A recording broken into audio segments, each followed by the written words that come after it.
I don't know about you, but I really like using an iPad to create routes for navigation. And in my case, I like to use TZ iBoat, but I've also used Navionics, Aquamaps, and some others. But one of the real challenges is actually getting these routes from your iPad into your MFD on your boat. And in this case, I'm using a Zeus 3S from B&G. And you can do it with some apps like Navionics if you have the chart card from Navionics, or using the B&G app. But what if you're not using that, or you don't have a Navionics chart card?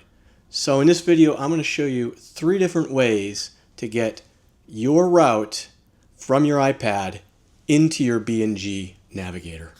Let's get started. This first method is probably the easiest, and as long as you have the Navionics app and you're using a Navionics chart card and your B&G is connected to your Navionics, you simply can sync it. It's automatic, and then I'll show you at the end of this video how to import it once it is synced.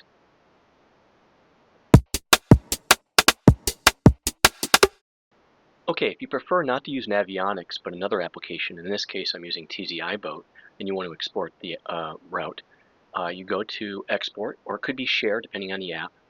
And in here I'm going to select Navionics as the intermediate app to get it imported into your B&G. I don't see it here, so I select the 3 dots and I select it from the list.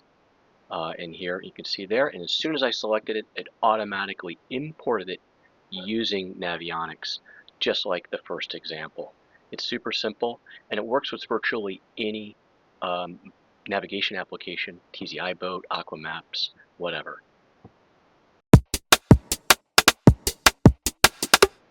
Now in this last example, I'm going to use the same application, TZ iBoat, to export it, but instead of using Navionics, I'm going to use an FTP application.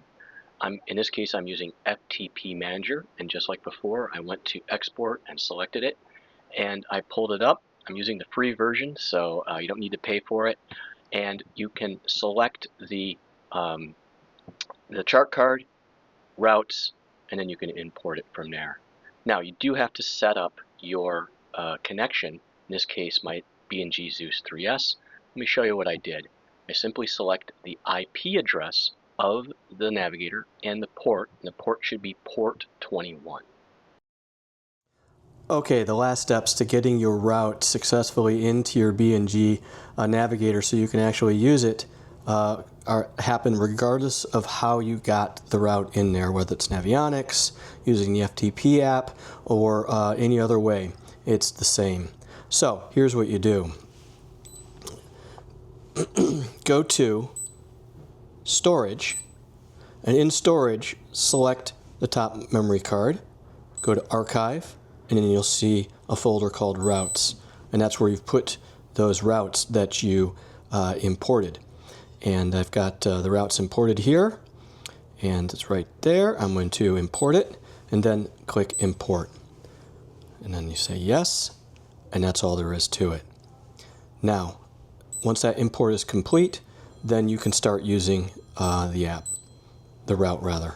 So you just go to Waypoints, then Routes, and you'll see the route there, and you can start it. So I hope you found this helpful. This has really helped me be able to get my routes into my B&G navigator from my favorite iPad apps. Again, this is Robin from Blue Savannah, and I'll see you next time.